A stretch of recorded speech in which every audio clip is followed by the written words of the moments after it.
Reid Hoffman, pendiri LinkedIn, kira-kira menurut Anda dia lulusan dari jurusan apa kuliahnya? Coba tebak. Mungkin sebagian besar dari Anda menganggap bahwa Reid Hoffman, pendiri LinkedIn, dia pasti lulus dari jurusan yang berhubungan dengan teknologi. Salah besar.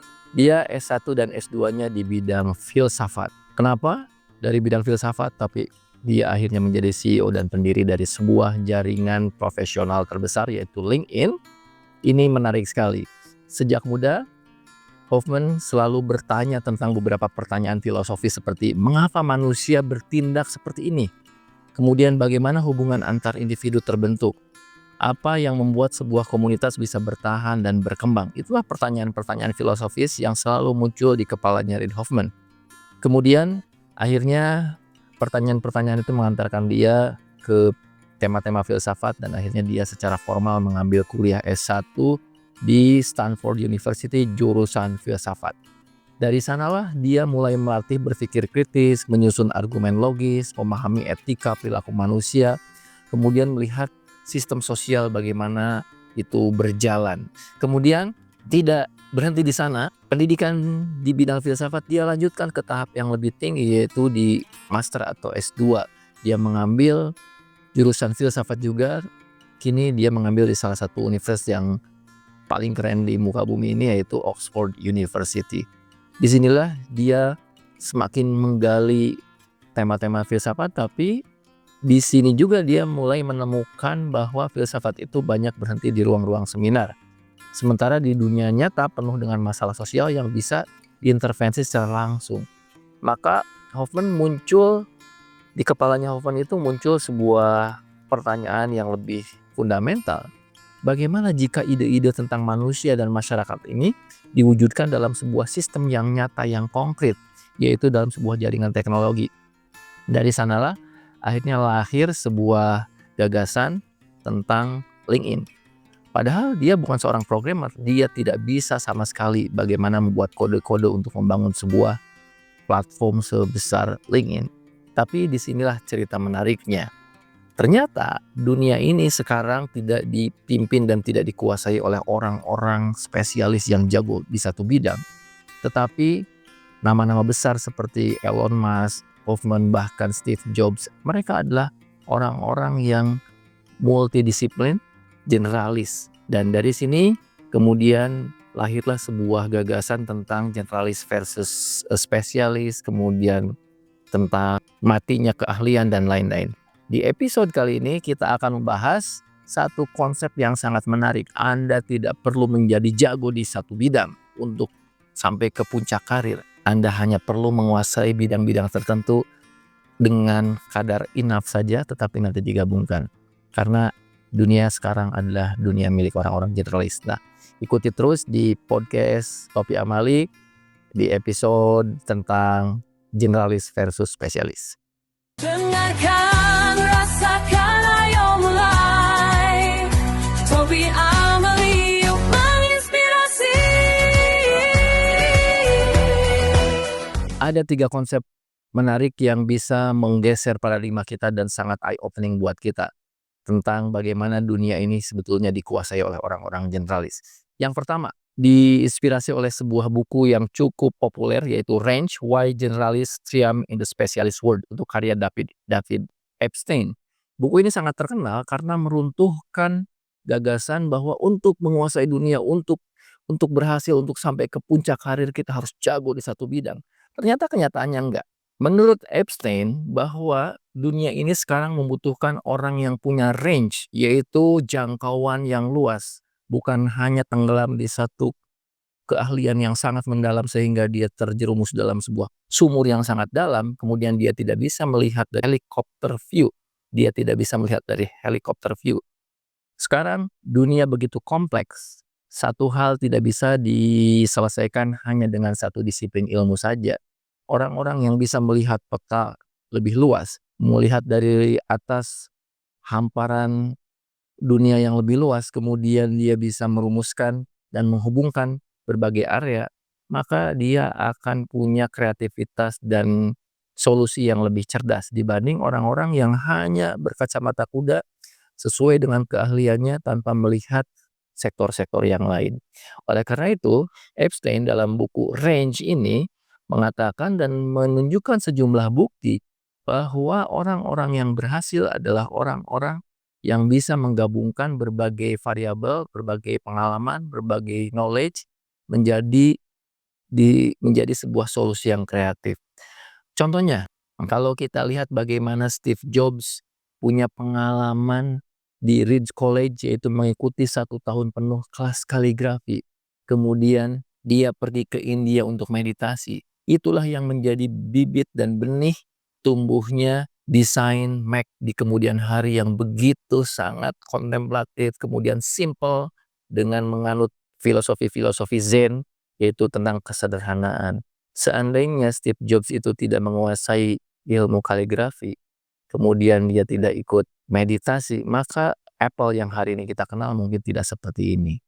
Kemudian kalau di Indonesia kita bisa melihat misalnya Raditya Dika, dia seorang stand up comedian, dia juga seorang penulis yang karya-karyanya bestseller, kemudian dia juga seorang entrepreneur. Begitu luas jangkauannya, tetapi justru itu menjadi kekayaan bagi dia untuk menghubungkan berbagai hal dan menjadi hal baru buat para audiensnya. Yang kedua, ada sebuah konsep yang namanya adalah skill stacking. Apa itu skill stacking? Skill stacking adalah sebuah konsep di mana untuk menguasai sesuatu kita tidak usah menjadi excellent di bidang tertentu. Kita cukup menjadi enough di sejumlah bidang. Sebagai contoh, Hoffman dia bukan seorang filosof yang nomor 1. Dia juga bukan seorang entrepreneur nomor 1. Dia bahkan tidak bisa coding dan lain-lain. Tetapi dia tahu sedikit, dan dia menggabungkan yang sedikit itu menjadi sebuah keunikan. Saya melihat diri saya sendiri, saya bukan seorang penulis yang nomor 1, bukan yang keren banget. Saya juga bukan seorang yang di bidang agamanya itu dalam sekali. Saya dalam penulisan ya mungkin enough saja, dalam dunia social entrepreneur juga enough saja. Tetapi saya menggabungkan semua itu menjadi sebuah keunikan yang mungkin tidak ditemukan kombinasi yang sama di orang lain. Jadi menurut buku Skill Stacking, A Practical Approach to Live Beat the Competition ini, hari ini para generalis mereka tidak menggali lebih dalam sampai dasarnya satu skill, tetapi dia cukup mengetahui sejumlah hal, kemudian dia menggabungkan variabel-variabel tersebut menjadi sesuatu yang unik dan tidak ditemukan di tempat lain. Yang ketiga, ketika kita menggabungkan skill stacking tadi, sejumlah skill, mungkin Anda punya 3 skill, 5 skill yang biasa-biasa saja, ketika digabungkan itu menjadi sebuah kategori yang unik. Inilah yang oleh Tim Ferriss disebut sebagai the power of category. Apa itu the power of category? Sebetulnya kita bisa menciptakan kategori yang belum ada. Contohnya mungkin ada orang yang berprofesi penulis. Kemudian ada yang lebih spesifik penulis buku anak, yaitu dia menguasai sedikit tentang dunia anak, kemudian tentang kepenulisan digabungkanlah penulis buku anak. Dan saya ada di sana, tetapi di kategori tersebut masih banyak penulis buku anak. Kemudian saya menggabungkan juga skill dan wawasan saya tentang agama. Jadi saya menambahkan kategori yang baru, yaitu penulis buku anak Islam. Oke, jadi 3 hal itu disatukan. Ya, karena saya kuliah S1 di jurusan agama, saya bekerja di dunia penerbitan, kemudian saya juga terlibat dalam berbagai aktivitas yang berhubungan dengan anak. 3 kategori itu disatukan. Walaupun di 3 kategori ini saya bukan excellent, tetapi saya gabungkan. Tetapi di kategori itu tetap masih orang banyak, penulis buku anak Islam banyak. Kemudian saya membuat kategori yang baru, yaitu fokus Islam perdamaian. Ya, karena S2 saya di bidang perdamaian, kemudian saya mendirikan Peace Generation Indonesia, saya masukkan kategori lagi, menjadi 4 kategori itu. Penulis buku Islam yang fokus Islamnya tentang Islam perdamaian, nilai-nilai perdamaian dalam Islam, karena Islam sendiri luas ya. Itu sudah menjadi 4. Bayangkan kira-kira ada berapa banyak orang yang fokus di kategori baru dengan 4 variabel tadi, semakin sedikit.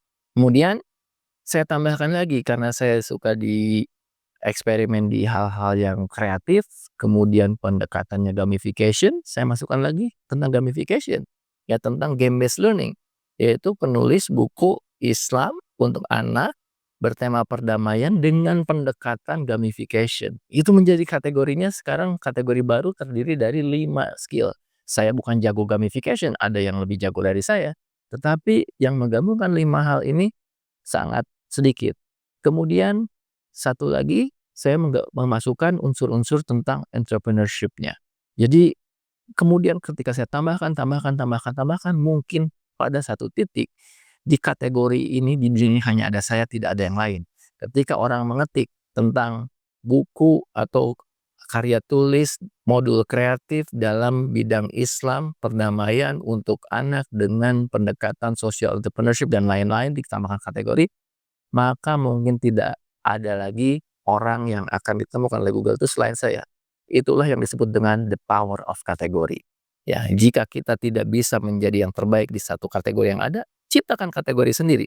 Itulah the power of kategori menurut Tim Ferriss. Oleh karena itu, jangan khawatir Anda tidak bisa naik ke puncak karir karena begitu banyak orang-orang di sana yang lebih keren dari Anda. Kita bisa menciptakan puncak sendiri dengan membuat kategori sendiri. Sehingga inilah saatnya setiap orang yang mungkin merasa bahwa dirinya bukan ahli di sesuatu bisa menjadi sukses dengan 3 hal tadi, yaitu menjadi seorang generalis, kemudian menggabungkan skill yang disebut dengan skill stacking, dan yang terakhir menciptakan kategori sendiri. Di sesi terakhir nanti saya akan memberikan satu tips bagaimana menjadi seseorang yang bisa menciptakan kategori baru dan menjadi leaders di kategori tersebut. Terus bersama saya di Topi Amali. Tips praktis penuh arti, belajar hidup dengan hati. Topi Amali, yuk meraba. Oke, saya sekarang akan memberikan 3 tips praktis yang Anda bisa lakukan langsung nanti dimulai 1 Januari 2026. Dan yakinlah Anda di 2026 akan menjadi seorang yang menguasai satu bidang dan menjadi leader di sana. Yang pertama adalah tentukan arena utama Anda. Ya, bikin arena utamanya apa kira-kira? Kalau saya arenanya dunia pendidikan, kemudian dunia social entrepreneurship, kemudian dunia tentang agama ya Islam lebih spesifiknya, kemudian tentang perdamaian. Itulah area bermain saya tidak akan keluar dari sana. Ya, sekarang coba tentukan 5 area bermain Anda di mana. Ya, itulah yang menjadi nanti gabungan dari skill stacking Anda. Ya, 5 arena, 5 kategori yang akan menjadi arena bermain Anda. Itu yang pertama. Kedua, bangun 3 sampai 5 skill dari arena tersebut. Ya, misalnya bisa skill ini bisa dalam bentuk pendidikan formal atau dalam course-course yang Anda ambil. Misalnya kalau pendidikan formal saya di S1 saya adalah tafsir hadis, itu sudah dilewati ya. Kemudian S2 saya di bidang studi perdamaian sudah dilewati juga. Jika saya ingin menguasai kemampuan tertentu dengan akademis, saya harus ambil S3. Atau sekarang banyak sekali course-course yang short course, misalnya saya mengambil course disiplin positif dari satu situs di Amerika dengan waktu sekitar 3 bulan, maka saya menguasai itu tanpa harus mengambil waktu jangka panjang seperti kuliah S1, S2. Anda bisa ngambil course dimanapun untuk akuisisi skill itu. Investasi di sana, jangan yang gratisan, karena untuk menguasai sesuatu perlu pengorbanan ya. Ambil, kemudian targetkan dalam waktu 12 bulan di tahun 2026 itu minimal misalnya dalam 3 bulan 1 skill, dan itu dilakukan oleh Tim Ferriss. Dia menguasai setiap 3 bulan, 4 bulan satu bahasa. Setiap 3 bulan atau 4 bulan menguasai satu jenis olahraga. Kemudian satu jenis keterampilan yang lain. Jadi dalam 1 tahun setiap 3 bulan 1 skill. Berarti ada 4 skill baru yang dikuasai. Sehingga setelah menentukan arenanya di mana, Anda kuasai skill-skill itu secara terstruktur. Cari course yang terpercaya, cari coach atau mentor yang dia sudah menjalaninya. Ya, sehingga itu belajarnya menjadi efektif. Dan yang terakhir adalah yaitu kuasai alat yang bisa mengakselerasi, mempercepat. Yaitu apa? AI ya. Di tahun ini, tahun 2025 ini saya mempelajari dan menguasai satu ilmu yang menurut saya mahal sekali, yaitu membuat aplikasi menggunakan AI.